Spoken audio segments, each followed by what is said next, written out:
भोसले सरांचं जे M A झालेलं आहे ते सावित्रीबाई फुले पुणे विद्यापीठ या विद्यापीठामधून ते सुवर्ण पदक प्राप्त आहेत एम ए ला असताना. आणि त्यांची ग्रंथसंपदा, प्रकाशित ग्रंथसंपदा अशी आहे, प्रमेयाची उद्याने, अपूर्व परीघ हा एक लेख संग्रह त्यांचा प्रकाशित आहे. अभंग भास महात्मा फुल्यांच्या अखंडादी काव्य रचनेचा हा शैली वैज्ञानिक अभ्यास आहे. आणि अजून एक ग्रंथ आहे शब्द पालवी. हे 4 ग्रंथ त्यांचे प्रकाशित आहेत. त्यांच्या व्याख्यानाचं काही प्रसारण देखील माध्यमातून झालेलं आहे. सह्याद्री ह्या दूरदर्शन वाहिनीवरून त्यांची विशेष मुलाखत प्रसारित झालेली आहे. त्यानंतर झी टॉकीजच्या गजर कीर्तनाचा सोहळा आनंदाचा या कार्यक्रमाच्या माध्यमातून त्यांच्या कीर्तनाचं प्रसारण देखील झालेलं आहे. वेगवेगळ्या विषयावरचे अनेक लेखही त्यांचे अनेक नियतकालिकांमधून प्रकाशित झालेले आहेत. अनेक चर्चासत्रांमध्ये त्यांनी भाग घेतलेला आहे. आणि सध्या ते PL श्रॉफ कला आणि वाणिज्य महाविद्यालय चिंचणी, तालुका डहाणू, जिल्हा पालघर या ठिकाणी मराठी विषयाचे सहाय्यक प्राध्यापक म्हणून ते सध्या कार्यरत आहे. धन्यवाद. धन्यवाद सर. सर पुढे सुरू करू? हा, सुरू करूया. हो सर.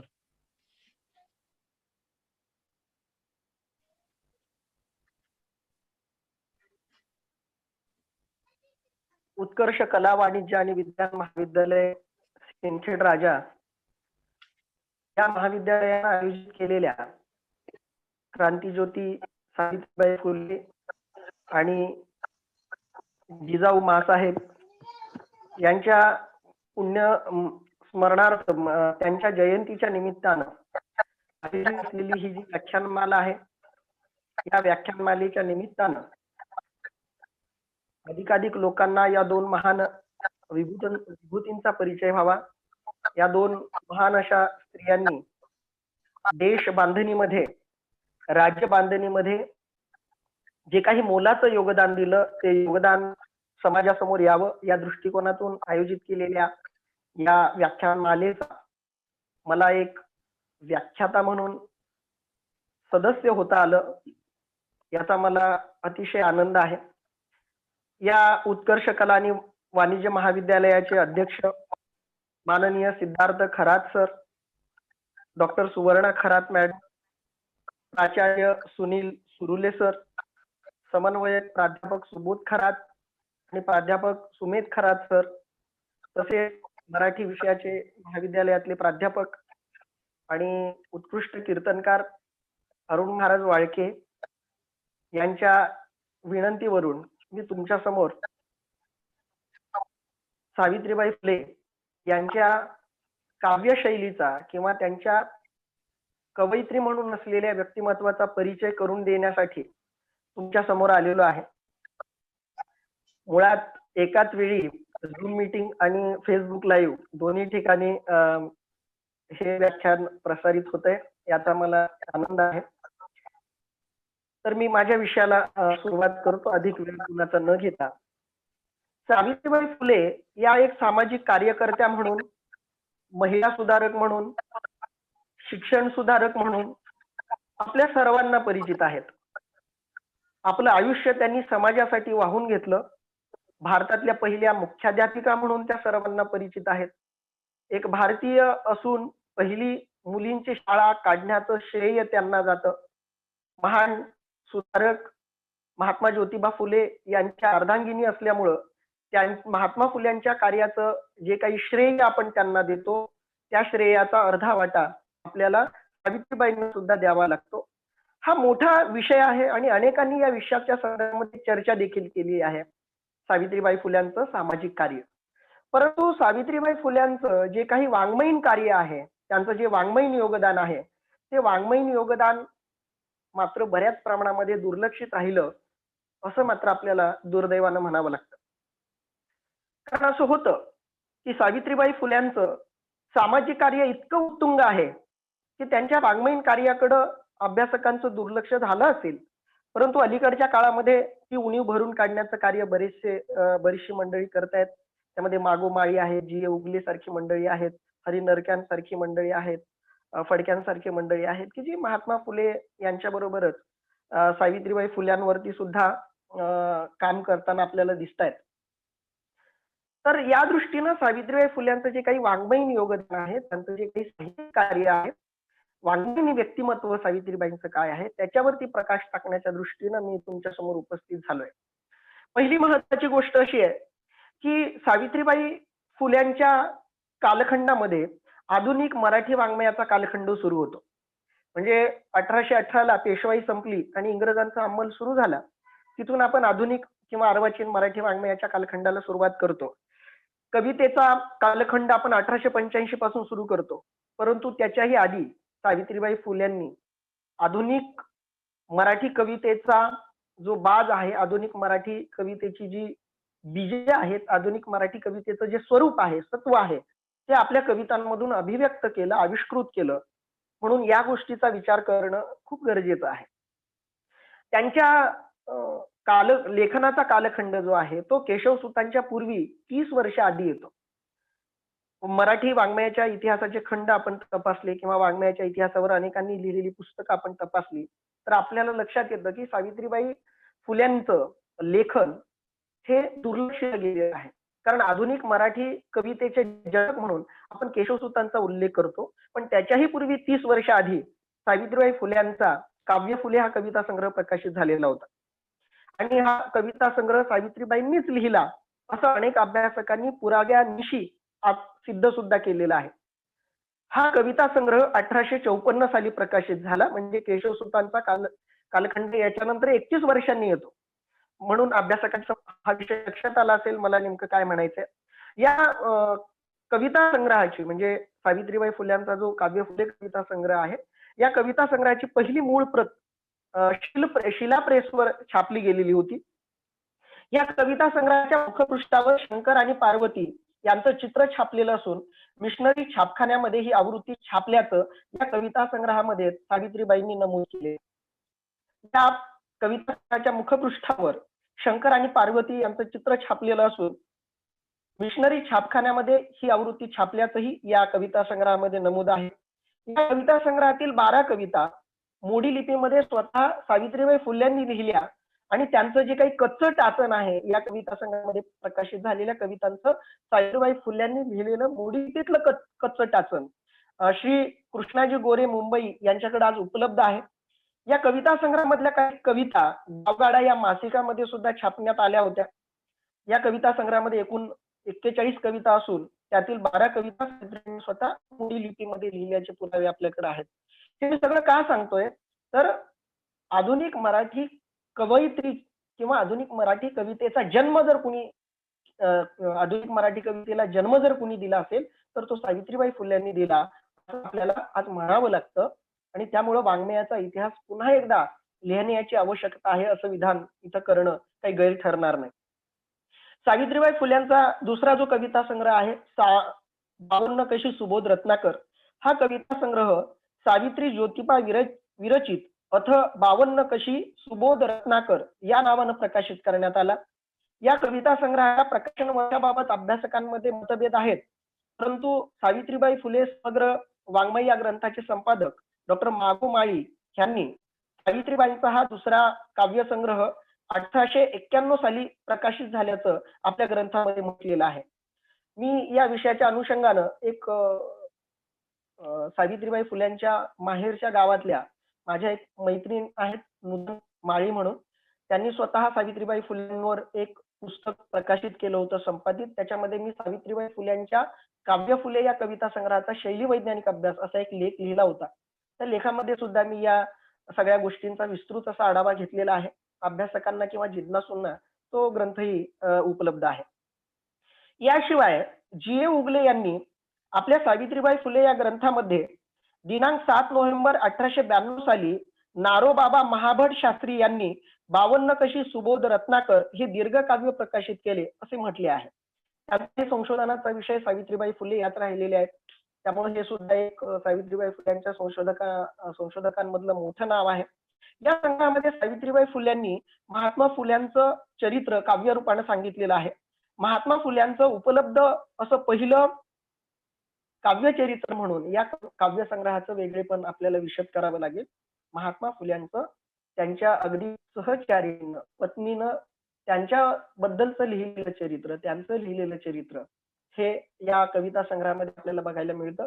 म्हणूनही या कविता संग्रहाला ऐतिहासिक, सामाजिक असं एक वेगळं महत्व सुद्धा आहे. वाङ्मयदृष्ट्या विचार करता या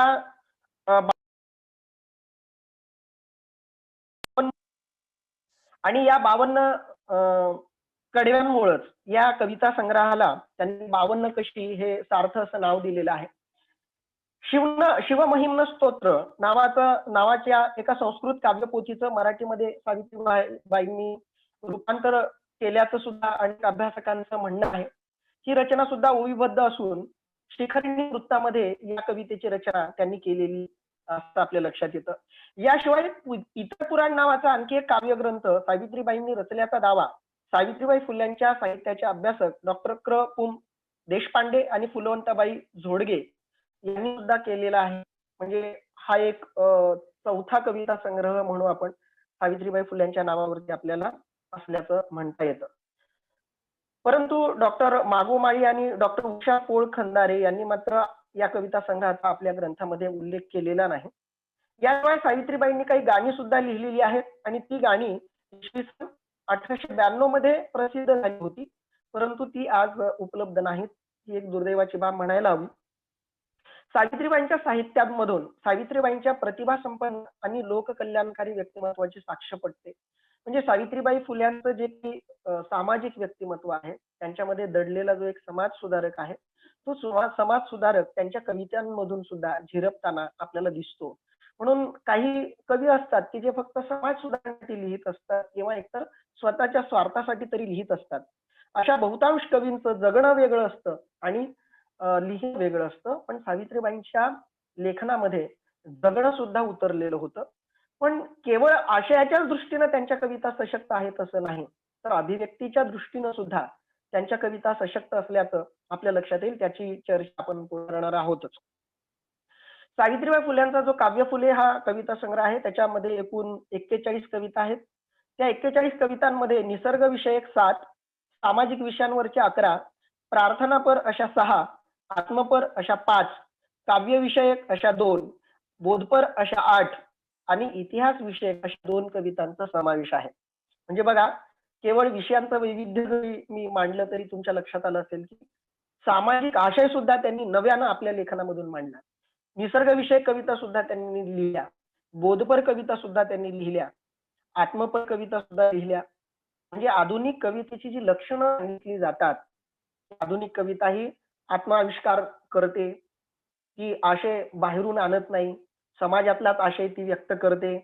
ही कविता निसर्ग विषयक आहे.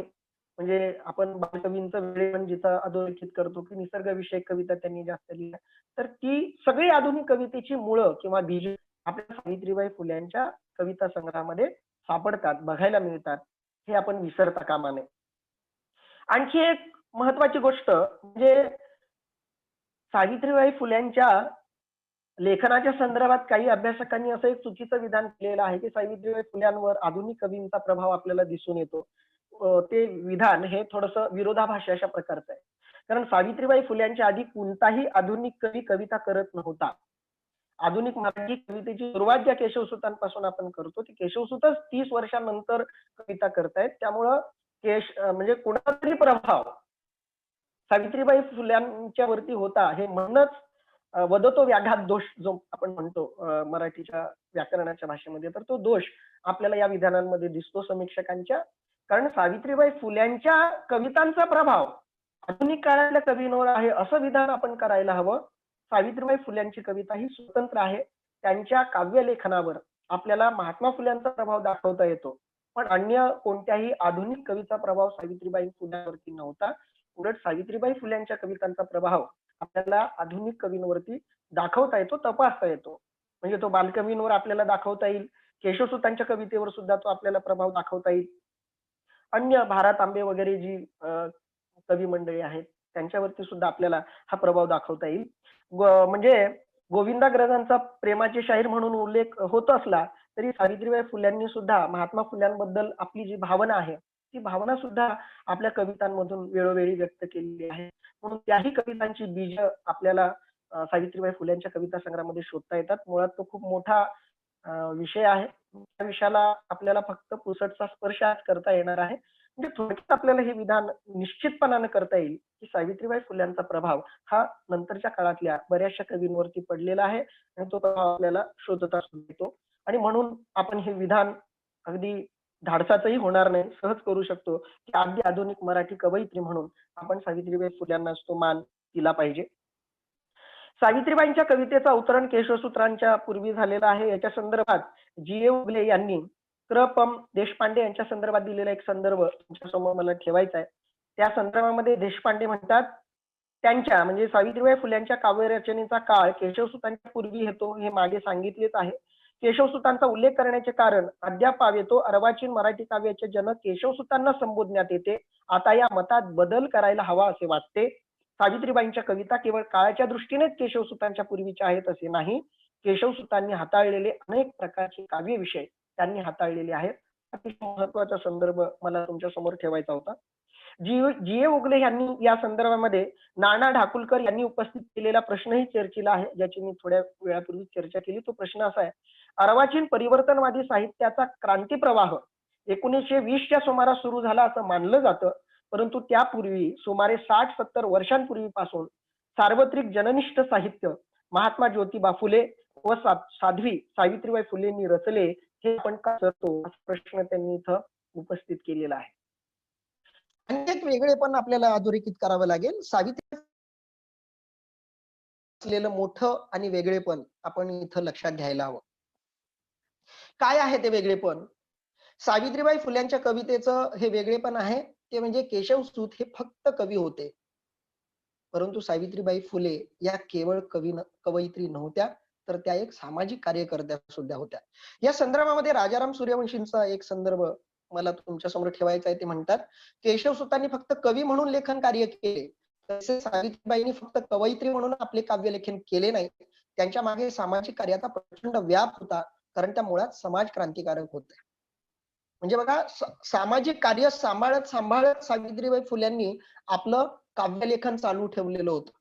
अगदी सावित्रीबाईंचा मृत्यू ज्या कालखंड म्हणजे ज्या कारणामुळे झाला, प्लेगची प्रचंड साथ पुणे परिसरात पसरली.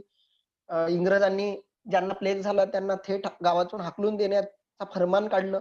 अशा म्हणजे रोगी लोकांचा विलाप सुद्धा कोणी करायला तयार नव्हता. अशा वेळी यशवंतांना आपल्या दत्तक पुत्राला घेऊन सावित्रीबाई फुल्यांनी अशा लोकांवरती विलाप केला आणि त्याचा परिणाम म्हणून त्यांना स्वतः प्लेग झाला आणि त्यात त्या मरण पावल्या. म्हणजे प्रचंड असं सामाजिक कार्य, सगळा प्राण ओतून त्यांनी सामाजिक कार्य केलं आणि हा व्याप सांभाळत ते त्या कविता लिहित होत्या. याही दृष्टीनं केशवसूतांपेक्षा किंवा आधुनिक मराठी कवींपेक्षा सावित्रीबाईंचं मोठेपण आपण विसरता कामा नये.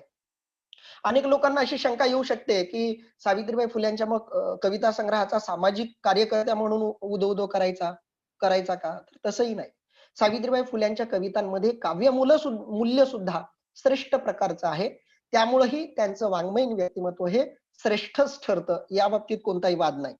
कारण त्यांची कविता नवीन आहे आणि वेगळी आहे. सावित्रीबाईंची कविता ही अन्य समकालीन कवितांच्या तुलनेत वेगळी आणि नवीन आहे. नंतरच्या काळातील जे काही कवी निर्माण झाले, त्यांनी जी काही प्रतिभा संपन्न कविता निर्मिती केली, त्या सगळ्या कवितांच्या मध्ये सामाजिक कविता, निसर्ग वर्णनपर कविता, भावकाव्यपर कविता या सर्व काव्यामध्ये आपल्या सावित्रीबाईंचा प्रभाव दाखवता येतो. याशिवाय सावित्रीबाई फुल्यांची कविता सुद्धा अतिशय रचनाबद्ध अशा प्रकारची आहे. आशय आणि अभिव्यक्तीच्या बाबतीत सुद्धा त्यांच्या कवितेमध्ये अलग असं एक सत्वीकरण आहे असं आपण म्हणू शकतो. सावित्रीबाई फुल्यांच्या इतर कवींवरच्या प्रभावासंदर्भात सुद्धा आपण चर्चा केली. त्या संदर्भात जी. ए. उगलेंचा एक संदर्भ इथं आहे, तो मी तुमच्या समोर ठेवतोय. त्यांच्या नंतर येणाऱ्या कालखंडातील कवींचा प्रभाव त्यांच्यावर कसा असू शकतो असा प्रश्न त्यांनी उपस्थित केलेला आहे. ह्यावरून सावित्रीबाईंनी स्वतंत्रपणे काव्य निर्मिती केल्याचं स्पष्ट होतं.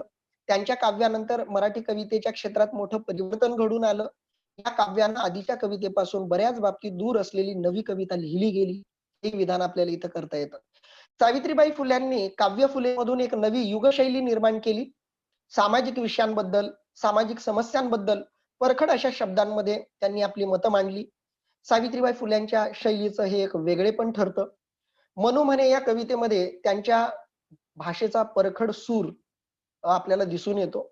सावित्रीबाई त्याच्यामध्ये म्हणतात, विषम रचती समाजाची रीती, धूर्तांची ही नीती अमानव. म्हणजे डॉक्टर बाबासाहेब आंबेडकरांच्या मनुस्मृती दहनामागचा जो काही एक परखड विचार आहे, तीव्र असा विरोध करणारं जे तत्वज्ञान आहे, त्याची मुळं आपल्याला सावित्रीबाई फुल्यांच्या मनू म्हणे या कवितेमध्ये शोधता येऊ शकतात. सावित्रीबाई फुल्यांच्या कवितेचं आणखी एक वेगळेपण म्हणजे नियमोल्लंघन हे त्यांच्या कवितेचं वेगळेपण आहे. कारण अनेक कवी नियमांमध्ये किंवा युगशैलीचं अनुकरण करत करत कविता लिहितात. सावित्रीबाई फुल्यांनी कुणाचं अनुकरण केलेलं नाही, तर एक नवा नियम कवितेच्या बाबतीमध्ये त्यांनी निर्माण केला. त्यांची कविता अनेक बाबतीत नियमोल्लंघनाचा आदर्श ठरते. मुळात एका स्त्रीनं कविता लिहिणं हेच मोठं त्या काळातलं नियमोल्लंघन होतं. त्या काळात मुलींना शिकवणं हे त्यांच्या नियमोल्लंघनाचं एक उदाहरणच ठरतं. काव्याच्या बाबतीतही त्यांनी नियमोल्लंघन केलेलं आहे. पूर्वीच्या बहिणाबाई शिवूरकर, महदंबा, जनाबाई, वेणाबाई, कान्होपात्रा अशा संत कवयित्रींनी आध्यात्मिक आशयाला आपल्या साहित्यामधून प्रधानता दिलेली आहे. परंतु सावित्रीबाई फुल्यांनी मात्र पहिल्यांदा सामाजिक आशय प्रधान काव्य निर्मिती करून मराठी काव्य विश्वामध्ये एक नवं पर्व निर्माण केलं आणि मराठी कवितेला अलौकिकतेच्या पातळीवरून उतरवून लौकिकतेच्या पातळीवर आणलं. प्रदक्षिणाकार किंवा आधुनिक मराठी वाङ्मयाचे इतिहासकार हे विधान केशवसुतांच्या संदर्भात करतात. ते विधान त्यांच्याही पेक्षा जास्त प्रमाणामध्ये आपल्याला सावित्रीबाईंच्या संदर्भात लागू पडतं की खरी कविता अलौकिक पातळीवरून लौकिक पातळीवरती सावित्रीबाई फुल्यांनी आणली. मराठीतल्या सामाजिक कवितेचा पायंडा त्यांनी पाडला. आधुनिक मराठी कवितेला खऱ्या अर्थाने त्यांनी संजीवनी दिली. अशी ही विधान आपल्याला या संदर्भात करता येतात. सावित्रीबाई फुल्यांच्या काव्य फुलेच्या रचना तंत्राच्या संदर्भामध्ये सुद्धा थोडीशी चर्चा या विषयाच्या अनुषंगाने करणं आवश्यक होईल. सावित्रीबाई फुल्यांनी काव्य फुले या कविता संग्रहामध्ये अनुष्ठुप छंद, ओवी, अभंग, अक्षरछंद असे विविध छंद वापरले. वसंत तिलका, अष्टमात्री, दिंडी अशा वृत्तांमध्ये सुद्धा त्यांनी कविता रचलेल्या आहेत. यावरून त्यांच्या काव्यामधील रचना तंत्राच्या वैविध्याची आपल्याला कल्पना येते. रचना तंत्राच्या तांत्रिकतेचं पालन सावित्रीबाईंनी बऱ्याच प्रमाणात केलेले आहे, हे विशेषत्वानं नोंदवणं गरजेचं आहे. सामाजिक आशयाला प्राधान्य देणाऱ्या सावित्रीबाई रचना कौशल्याकडेही गांभीर्यानं पाहताना दिसतात. म्हणजे रचना तंत्राच्या बाबतीत जे नियम असतात, ज्या वृत्तांचा आणि छंदाचा मी आताच उल्लेख केला, ते अतिशय शास्त्रीय शुद्ध अशा प्रकारे त्या वृत्तांच्या पालनामध्ये लेखन करावं लागतं. तर ते तंत्र सुद्धा सावित्रीबाई फुल्यांनी पाळलेलं आहे. म्हणजे ही त्यांच्या काव्य प्रतिभेची किंवा त्यांच्या काव्यशैलीची एक वेगळी छटा म्हणून आपण याचा अभ्यास करायला हवा. अष्टमात्री ह्या वृत्तामध्ये आमची आऊ ही एक आणि दिंडी वृत्तामध्ये दृष्टा कवी ही एक रचना त्यांनी केलेली आहे. ओवी छंदामध्ये शिव प्रार्थना, मनू म्हणे, ब्रह्मवंती शेती, मातीची ओवी या 4 रचना त्यांनी केलेल्या आहेत. अनुष्ठुप छंदामध्ये छत्रपती शिवाजी, ज्योतिबांना नमस्कार, शूद्रांचे दुखणे, श्रेष्ठ धन, बाळास उपदेश, बळीचे स्तोत्र, शूद्रांचे परावलंबन, बोलकी बाहुली अशा 8 रचना त्यांनी केलेल्या आहेत. अभंग छंदाच्या मध्ये ज्योतिबाचा बोध, संसाराची वाट, तेच संत, गुलाबाचे फूल, इंग्रजी माऊली, नवस, शूद्र शब्दाचा अर्थ, इंग्रजी शिका, सावित्री आणि ज्योतिबा संवाद या 9 रचना त्यांनी केलेल्या आहेत. मी या सगळ्या कवितांची शीर्षक मुद्दाम वाचून दाखवतोय. या शीर्षकांमधून आपल्याला त्या कवितांमध्ये त्यांनी काय सांगितलं याचा सहज बोध होतो आणि त्या कवितेतून आलेल्या आशयाला अनुसरून अशी शीर्षक त्यांनी आपल्या कवितांना दिलेली आहेत. हेही त्यांचं एक वेगळेपण आपण दुर्लक्ष चालणार नाही. म्हणून सावित्रीबाई फुल्यांच्या या कवितांची विशेष नावं मी घेतोय. त्याचबरोबर छंदांचाही उल्लेख करतोय. त्याचबरोबर अक्षर छंदामध्ये पिवळा चाफा, जाईचे फुल 2 रचना त्यांनी केलेल्या आहेत. पद्य या रचना प्रकारामध्ये राणी छत्रपती, ताराबाई, माझी जन्मभूमी, जाईची कळी, फुलपाखरू आणि फुलाची कळी, मानव व सृष्टी, खुळे काव्य व खुळा कवी, शिकण्यासाठी जागे व्हा, तयास मानव म्हणावे का, इंग्रजी माऊली, अज्ञान अशा 10 रचना आढळतात. अन्य रचनांच्या रचना प्रकारांचा उल्लेख सावित्रीबाई फुल्यांनी केलेला नाही. आता जी काही रचना च्या संदर्भात छंदांचा उल्लेख केला तो स्वतः सावित्रीबाई फुलेंनीच तो उल्लेख केलेला आहे. म्हणजे काय, तर सावित्रीबाई फुल्यांच्या लेखनामध्ये इतकं वैविध्य आहे, म्हणजे शीर्षकं नुसती वाचली तरी आपल्या लक्षात येते की इंग्रजी भाषेचं उदात्तीकरण त्यांनी त्या काळात केलं, कारण जागतिक तत्वज्ञान सांगणारी भाषा, जागतिक ज्ञान देणारी ज्ञान भाषा म्हणून त्यांनी इंग्रजीचं कौतुक केलं. अनेक ऐतिहासिक कविता त्यांनी लिहिलेल्या आहेत. छत्रपती ताराबाईंवरती त्यांची कविता आहे, ज्योतिबांवरती त्यांनी कविता लिहिलेल्या आहेत. आणि केवळ तार्किक दृष्टीनंच त्या लेखन करतात असं नाही, तर त्यांच्यामध्ये एक सश्रद्ध भक्त सुद्धा आपल्याला दिसतो. म्हणजे त्यांची भगवान शंकरावरती विशेष श्रद्धा दिसते. छत्रपती शिवाजी महाराजांवरती सुद्धा त्यांनी कविता लिहिलेली आहे. म्हणजे त्यांची शिवाजी महाराजांवरती सुद्धा श्रद्धा होती. त्याचबरोबर स्वतःचा आणि ज्योतिबांचा संवाद सुद्धा त्यांनी एका कवितेमध्ये खूप छान पद्धतीनं रेखाटलेला आहे. गुलाबाचे फूल ही सुद्धा त्यांची एक निसर्ग वर्णनपर कविता आहे. पिवळा चाफा जाचे फूल या कवितांचं उदाहरण त्या संदर्भामध्ये आपण घेऊ शकतो. खुळे काव्य खुळा कवी या नावामधूनही आपल्याला कळतं की कवींना सुद्धा उपदेश किंवा कवींच्या संदर्भातल्याही काही प्रवृत्ती म्हणा, विकृती वगैरे म्हणा, या संदर्भातही सावित्रीबाई फुले आपलं मत मांडताना दिसतात. तर हे त्यांच्या कवितांमधलं वेगळेपण आणि वैविध्य आहे, जे बऱ्याच समीक्षकांनी दुर्लक्षित केलं असं आपल्याला दुर्दैवानं म्हणावं लागतं. आणखी एक महत्वाची गोष्ट सावित्रीबाई फुल्यांच्या संदर्भात अधोरेखित करावी लागते, ती गोष्ट म्हणजे यमक रचनेच्या बाबतीत सुद्धा सावित्रीबाई फुले ह्या नियमांचं पालन करताना दिसतात. मुळात छंदोबद्ध रचना हाताळणं, याच्यामध्ये यमक रचनेवर हातखंड असल्याशिवाय हे धाडस करणं शक्य नाही. यशस्वीरित्या सावित्रीबाई फुल्यांनी पेलल्याचं आपल्या लक्षात येतं. काही नमुने त्यांच्या यमकाचे म्हणून तुमच्या समोर मला ठेवता येतील. बघा, सावित्रीबाईंनी आपल्या काव्यामध्ये यमक नेमकेपणाने साधलेला आहे. कधी हा यमक कडव्याच्या अंतिम चरणामध्ये साधलेला दिसतो. उदाहरणार्थ, अर्पित फुले ही तुम्हा सुगंधी साची, काव्यात ओवते माळ करुणिया त्यांची, आहेत मजेची काव्य फुले ती सारी, वासाने तयांच्या शांती मिळे अंतरी. येथे साची, त्यांची, सारी आणि अंतरी इथं असं यमक सावित्रीबाई फुल्यांनी इथं साधल्याचं आपल्या लक्षात येईल. ओवी छंदामध्ये पहिल्या, दुसऱ्या आणि तिसऱ्या कडव्यामध्ये त्यांनी यमक साधलेलं आहे. त्याचं एक उदाहरण तुमच्या समोर ठेवतो. सत्य सुंदर शिवथाट, श्री शोभे जटा जपळट, वाहती गंगा धरा उत्कट, चतुर्दश विद्येच्या. येथे जटा, जपळट आणि उत्कट या शब्दांमधून यमक त्यांनी साधलेला आपल्या लक्षात येतो.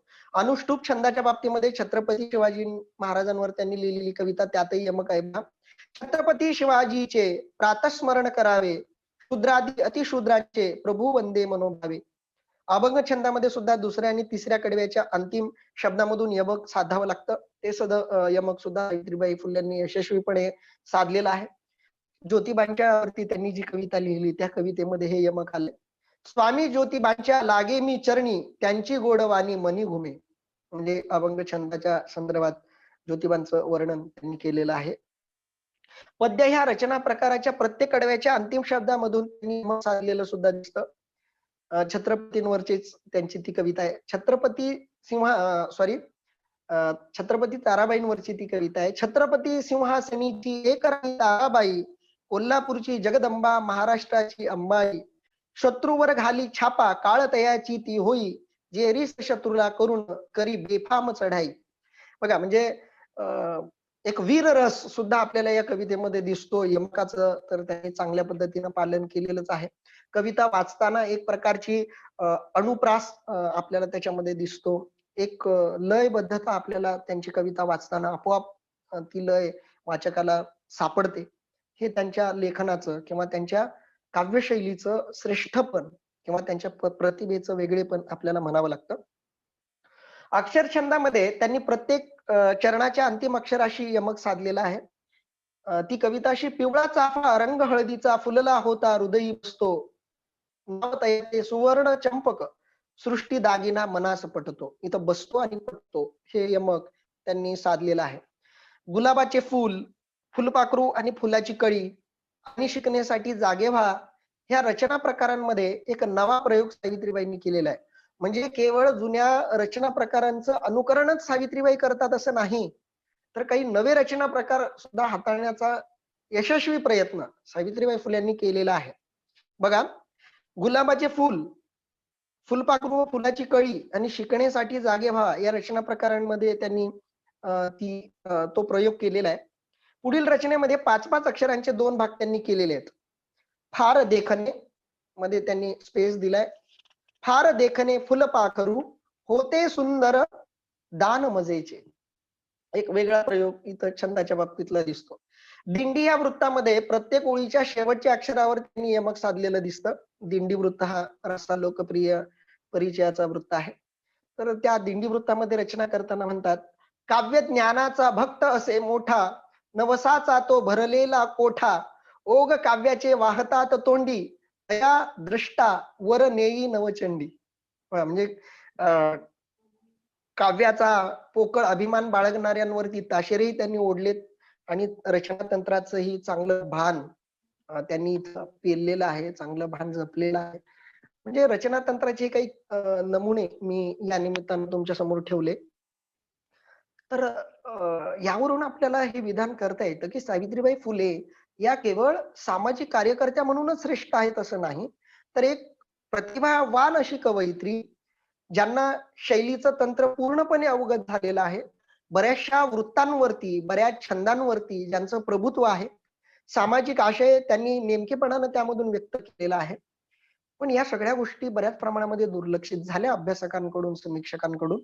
परंतु हे होण्यामागचं कारण हेही आहे की महात्मा फुल्यांच्या लेखनाचा बहुतांश विचार अभ्यासकांनी केलेला आहे. कारण महात्मा फुल्यांचं लेखन प्रचंड आहे. त्यांच्या लेखनावरती म्हणजे फडक्यांचा अलीकडचा जो त्या समग्र वाङ्मयाचं संकलन त्यांनी केलं किंवा रिनरक्यांचंही काम अलीकडं त्यांच्यावरती मोठ्या प्रमाणामध्ये झालंय, सुरू आहे.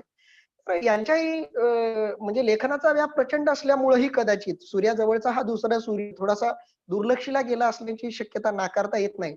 परंतु सुदैवाची गोष्ट अशी आहे की अलीकडचे अभ्यासक सावित्रीबाई फुल्यांचं जे काही वाङ्मयीन योगदान आहे त्याच्यावरती सुद्धा काम करत आहेत. ही एक अलीकडच्या काळातली एक आनंदाची बातमी आपण मानायला हवी.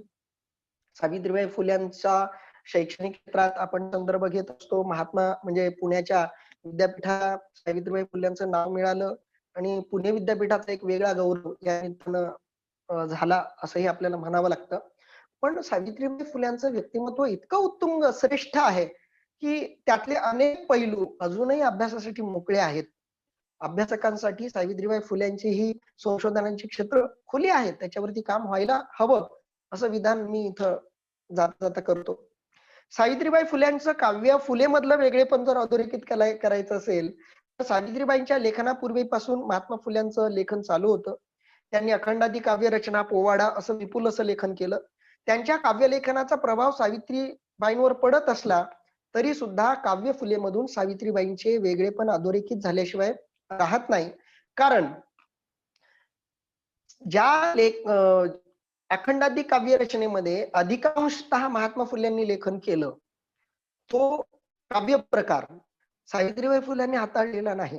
म्हणजे केवळ अनुकरण करायचं म्हणून कधी सावित्रीबाई फुल्यांनी अनुकरण केलं नाही, तर वृत्त किंवा छंद आपल्यालाही तो रोजचा झाला पाहिजे, अनुकरणात आला पाहिजे, आपलासा झाला पाहिजे आणि मग अनुकरण केलं पाहिजे. ही सावित्रीबाई फुल्यांची यामागची भूमिका असावी.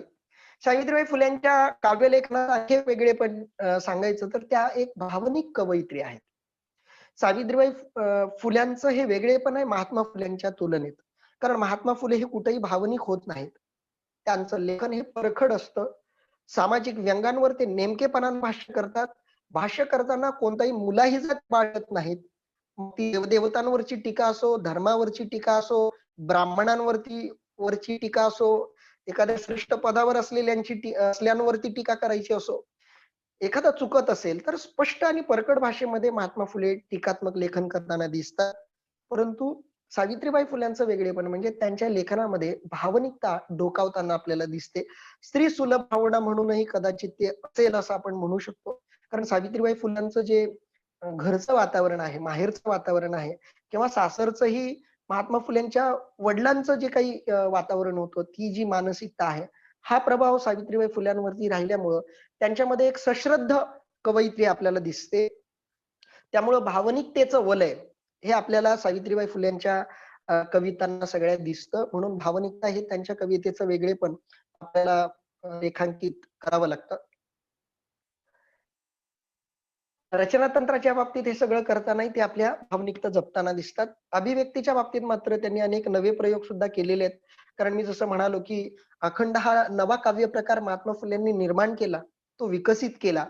अ, त्याच्या संदर्भामध्ये मी अभंगभास नावाचं जे पुस्तक लिहिलं, म्हणजे महात्मा सावित्रीबाई फुले पुणे विद्यापीठामध्ये या प्रबंधिकेला सुवर्ण पदकानं सन्मानित करण्यात आलेलं आणि त्याचं पुस्तक रूपानं आम्ही प्रकाशित केलेलं पुस्तक अभंगाभास.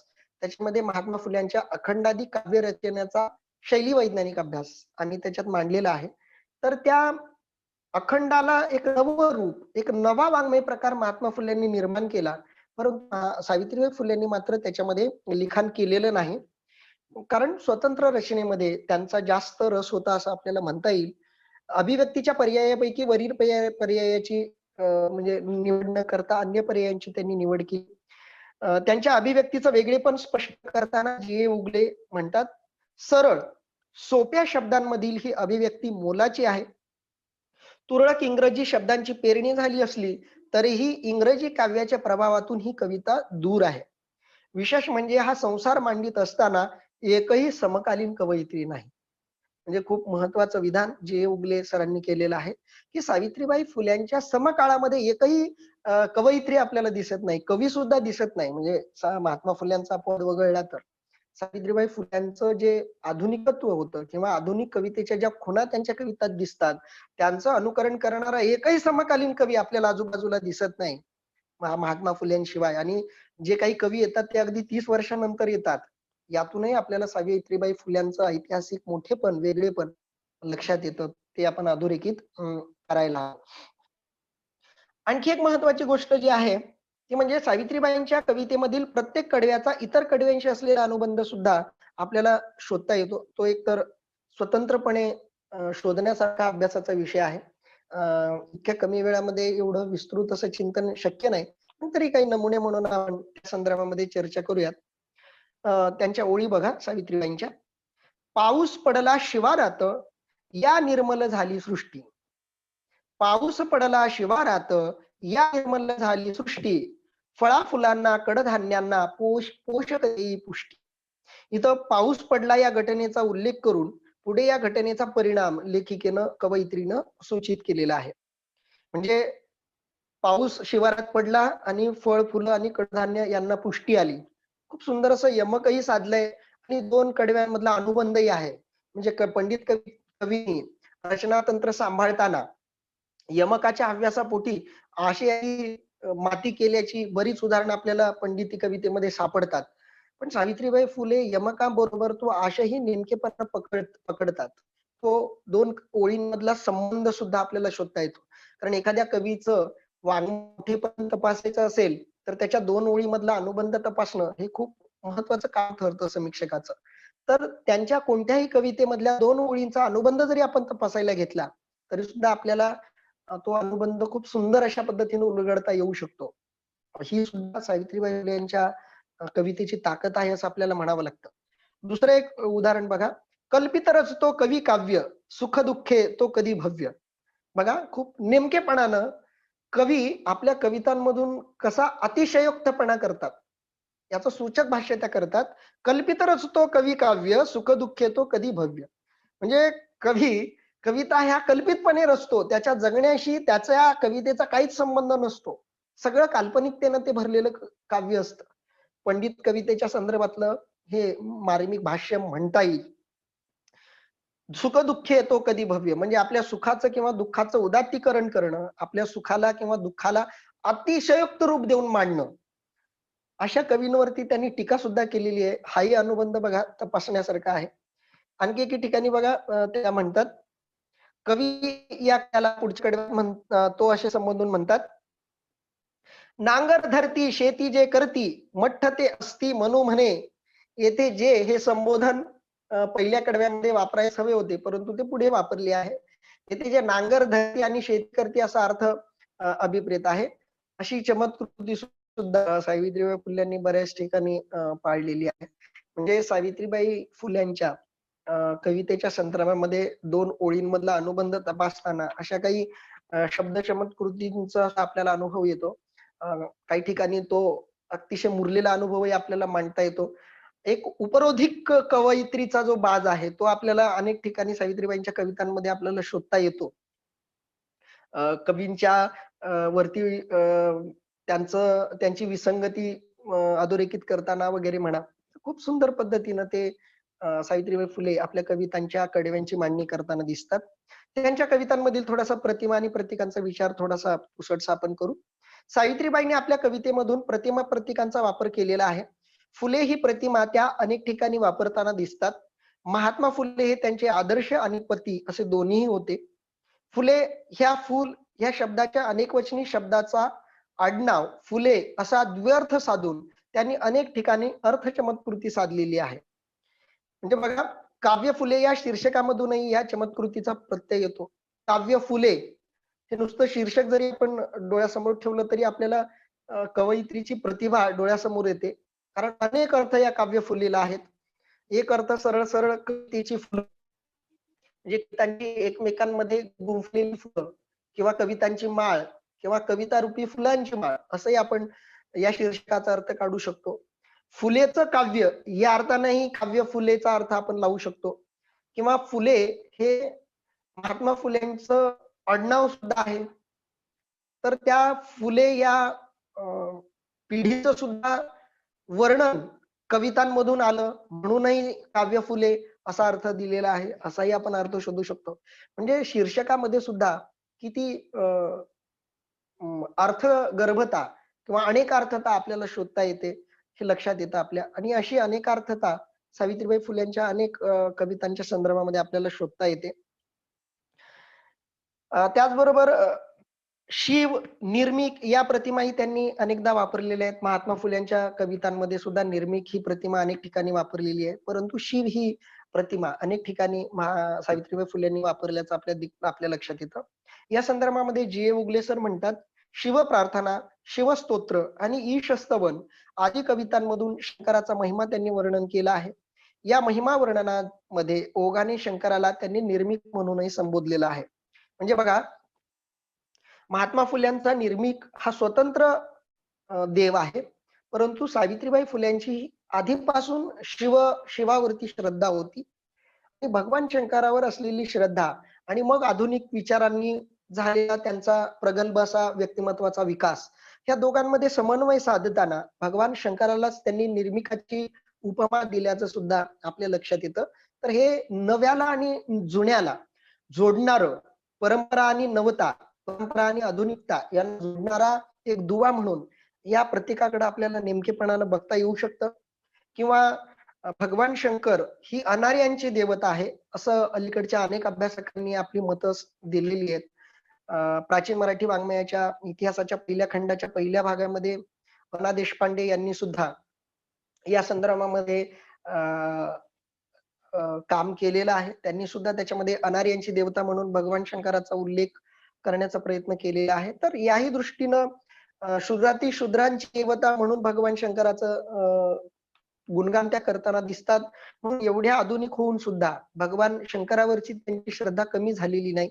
त्यांच्या बऱ्याच कवितांची नावं बघितली किंवा काव्य फुलेमध्ये सुद्धा त्या भगवान शंकराला नमन करताना दिसतात. तर अशा गोष्टींवरून भगवान शंकरावरची त्यांची श्रद्धा आपल्या लक्षात येते. याच्याशिवाय माळ, हृदय भरुनी, गंगाधारा, सर्पनृत्य, मोक्ष फुलांचा, ज्ञानामृत, मणिघुमे, जीवाचा आरसा, कळीतला मकरंद, भावजंजाळ, छापा, विजेची चपलता, सृष्टी दागिना, सुंदरतेचा पुतळा, वेलबुट्टीचा नेसते शालू, स्वभावाचे पर्जन्य, इंग्रजी माऊली, त्रिलोकी कीर्तन, शास्त्रमंथन, निराशेचा गर्ध अंधार, परंपरेची मोडुनी दारे, सरस्वतीच्या दरबारात, फुलपाखरू, घुबडेच्छा, विखारी रजनी, प्रकाशली सृष्टी, काळ रात्र, अज्ञान पळाले, मानवता केंद्र, ही सावित्रीबाई फुल्यांच्या कवितांमधल्या प्रतिमा आहेत. खूप सुंदर अशा प्रतिमा आहेत.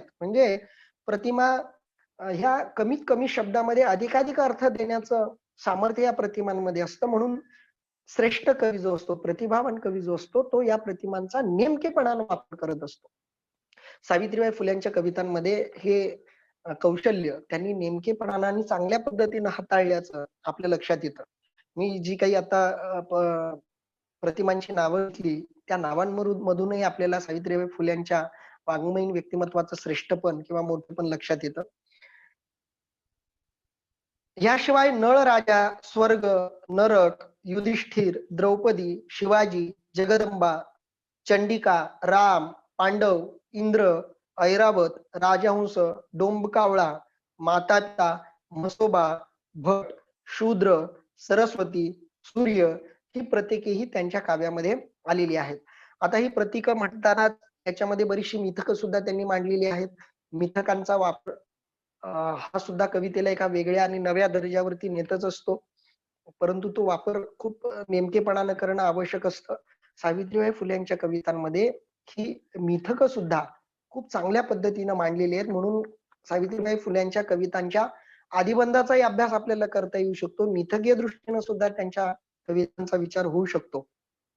म्हणजे बघा, एकाच कविता संग्रहामध्ये किती संशोधनाच्या आणि अभ्यासाच्या दिशा सूचित होत आहेत हे सहज तुमच्या लक्षात आलेलं असेलच. आणखी एक गोष्ट इथं अधोरेखित करावी लागेल, जी वाचकांच्या बऱ्यापैकी लक्षात आली असेल, की सावित्रीबाई फुल्यांच्या कवितांमध्ये पौराणिक संदर्भ येतात, वेदातले संदर्भ येतात आणि हे संदर्भ येताना त्या सगळ्यांच्या बाबतीत एक श्रद्धाभाव सुद्धा सावित्रीबाई फुले मांडताना दिसतात. हे सावित्रीबाई फुल्यांचं वेगळेपण आपल्याला अधोरेखित करावंच लागतं आणि ते सारखं सारखं वाचक म्हणून वाचकाला जाणवत राहतं. हे साधारणपणे सावित्रीबाई फुलेंच्या कवितेचं वेगळेपण आहे. म्हणजे थोडक्यात काय तर शैली वैज्ञानिक दृष्टीनं सुद्धा सावित्रीबाई फुल्यांचं लेखन अभ्यासण्याजोगं आहे. त्यांच्या व्यक्तिमत्वाचा एक महत्वपूर्ण पैलू हा कवयित्रीचा राहिलेला आहे. केशवसुतांच्या बऱ्याच पूर्वी 31 वर्षांपूर्वी सावित्रीबाई फुल्यांनी आपलं लेखन केलेलं आहे. म्हणून त्या आधुनिक मराठी कवयित्री ठरतात. आधुनिक मराठी कवितेचे जनक किंवा आधुनिक मराठी कवितेची जननी हा शब्द प्रयोग करावा लागेल, कारण जनक हा शब्द सुद्धा आलेला आहे. आणि हे पुरुषसत्ताक वर्चस्व झुगारून देऊन आपण आधुनिक मराठी कवितेचा जनक कुणीही नसून आधुनिक मराठी कवितेची जननी या सावित्रीबाई फुले आहेत असं आपल्याला म्हणावं लागेल. आणि वेगवेगळ्या प्रकारच्या छंदोबद्ध कविता, मात्राबद्ध कविता सावित्रीबाई फुल्यांनी रचलेल्या आहेत. त्यांच्यावर कोणत्या कवीचा प्रभाव नसून अनेक कवींवर त्यांचा प्रभाव आहे असं आपल्याला निर्विवादपणे म्हणावं लागेल. त्यांची काव्यनिर्मिती स्वतंत्र आहे. भलेही महात्मा फुल्यांचा त्यांच्या लेखनावर प्रभाव असला तरी एक स्वतंत्र काव्य म्हणून सुद्धा सावित्रीबाई फुल्यांच्या कवितांना अस्तित्व आहे. अनेक ठिकाणी त्या नियमोल्लंघन करताना दिसतात. मुळात त्यांचं लेखन हेच नियमोल्लंघनाचं एक सुंदर असं उदाहरण आहे. रचनातंत्राकडे सुद्धा त्या गांभीर्यानं बघताना दिसतात. भावनिकता, यमक प्रधानता, प्रतिमा प्रतीकांचा वापर ही सावित्रीबाई फुल्यांच्या एकंदरीत काव्य लेखनाची वैशिष्ट्य ठरतात. तशी वेळेची मर्यादा सुद्धा आपल्याकडे आहे. शिवाय आपण तांत्रिकतेमध्ये हे सगळं करतोय, त्यामुळं बंधनं आणखी आपल्याला वाढतात. जी काही माझ्या विचारांची किंवा व्याख्यानाची मांडणी केली, ती मांडणी बऱ्याच वर्षांपूर्वी मी एक स्वतंत्र लेख लिहिला होता, काव्य फुले या सावित्रीबाई फुल्यांच्या काव्यसंग्रहाचा शैलीवैज्ञानिक अभ्यास. आणि तो लेख लिहिण्याच्या दृष्टीनं बरेचसे संदर्भ मला हाताळता आले. जी सर असतील, मागोमाळ सर असतील, फडके सरांचा समग्र महात्मा फुले तो खंड असेल किंवा सावित्रीबाई फुल्यांवरती अलीकडे झालेलं जे काही संशोधन असेल त्याचा बराचसा अभ्यास पूर्वी केलेला होता आणि त्याच्यावर आधारित लिहिलेला लेख आणि त्या लेखाच्या अनुषंगानं झालेलं संशोधन याच्या अनुषंगानं मला जे काही त्यातलं पचलं रुचलं ते मी तुमच्या समोर मांडण्याचा प्रयत्न केला. सावित्रीबाई फुल्यांच्या या एका वेगळ्या पैलूचा परिचय सगळ्यांना व्हावा ही एक अभ्यासक, संशोधक म्हणून आणि एक आधुनिक काळातला एक अभ्यासक म्हणून मला माझी जबाबदारी वाटते. सावित्रीबाई फुल्यांच्या या लेखनातले हे वेगवेगळे धागे आजच्या नवीन संशोधकांनी शोधावेत. त्या संदर्भात असलेली मार्गदर्शक मंडळी सुद्धा आपल्या आजूबाजूला बरीचशी आहे. तर सावित्रीबाई फुलेंचं सामाजिक कार्यावरती बरंचसं काम झालंय, पण आता वाङ्मयीन अंगावरती सुद्धा मोठं काम होणं गरजेचं आहे. अशा शक्यता सावित्रीबाई फुल्यांच्या कवितांमध्ये, लेखनामध्येच आपल्याला सापडतात. अभ्यासकांसाठी हा विषय वर्ग खुला आहे. मला या व्याख्यानासाठी आमंत्रित केल्याबद्दल आमचे अरुण माळके महाराज म्हणजे एक कीर्तनकार मित्र म्हणूनही ते माझ्या चांगले स्नेही आहेत आणि प्राध्यापक म्हणूनही ते संत तुकाराम महाराजांच्या अभंगाच्या अलंकार शास्त्रीय विचाराच्या संदर्भात त्यांनी संशोधन केलेलं आहे. याही निमित्तानं आमचा संदर्भ आणि संपर्क येतच असतो.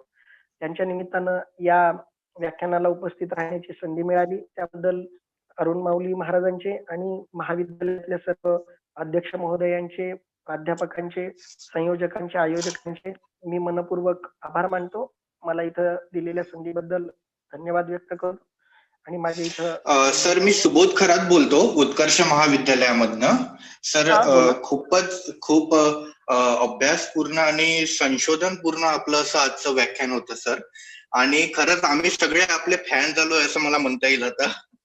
जे तुम्ही सावित्रीबाई फुलेंचं व्यक्तिमत्व हे एक कवित्री म्हणून जे पैलूचं जे स्पष्टीकरण विविध संदर्भ देऊन आज तुम्ही मांडलेलं आहे हे फारच अप्रतिम आहे सर.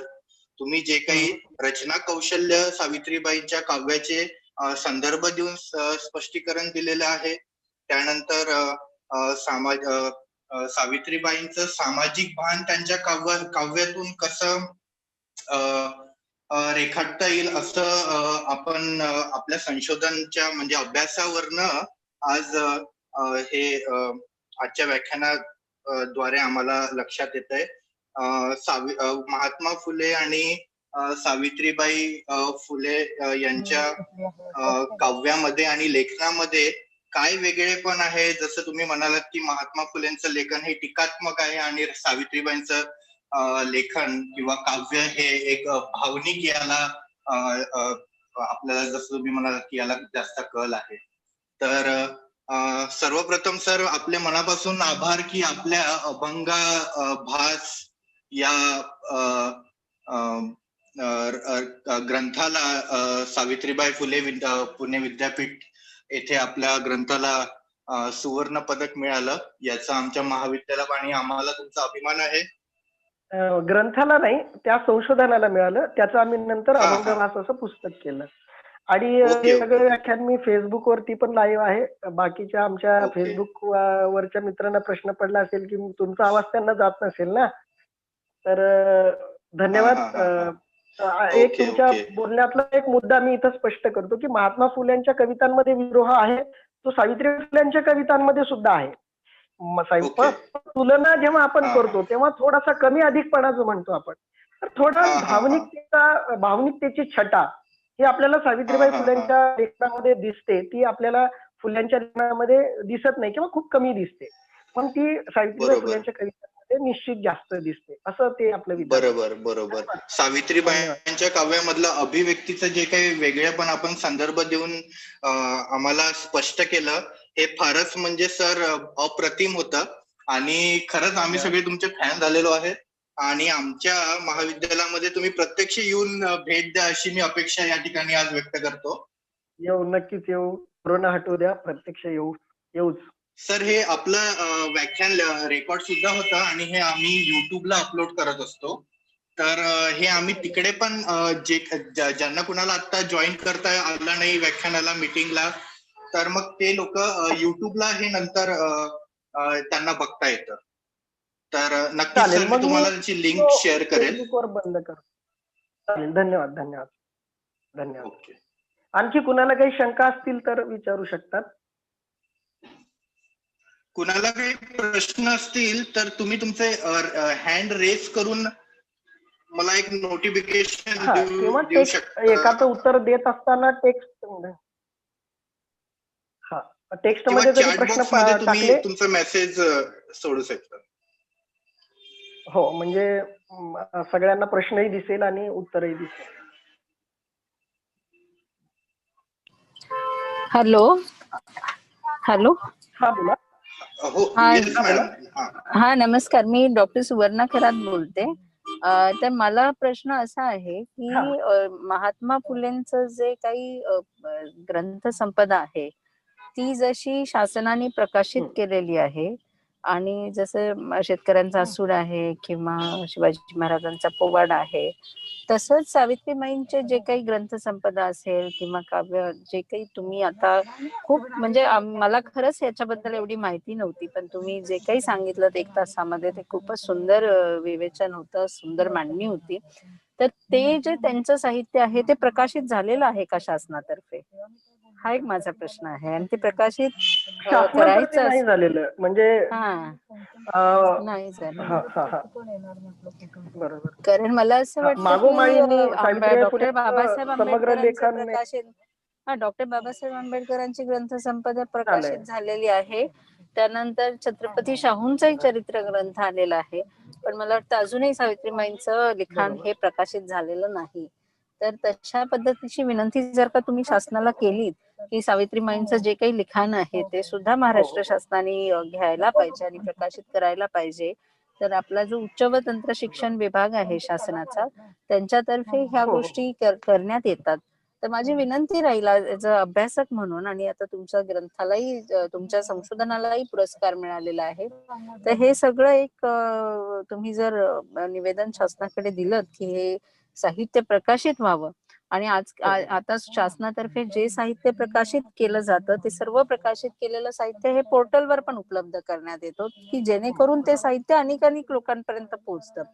तर माझी बरोबर. विनंती राहील तुम्हाला की तुम्ही अशा प्रकारचं एक निवेदन शासनाच्या उच्च व तंत्र शिक्षण विभागाला द्या, ज्याच्यामध्ये नक्की. तुम्ही हे सगळे तुमचं जे साहित्य आहे, जो अभ्यास आहे आणि जी काही मौलिक ग्रंथ किंवा साहित्य संपदा आहे, त्या सगळ्या गोष्टी आपल्याला शासनाकडे सुचवता येतील आणि एक मोठं काम या निमित्ताने आपण राज्यातील जनतेसाठी करू शकतो.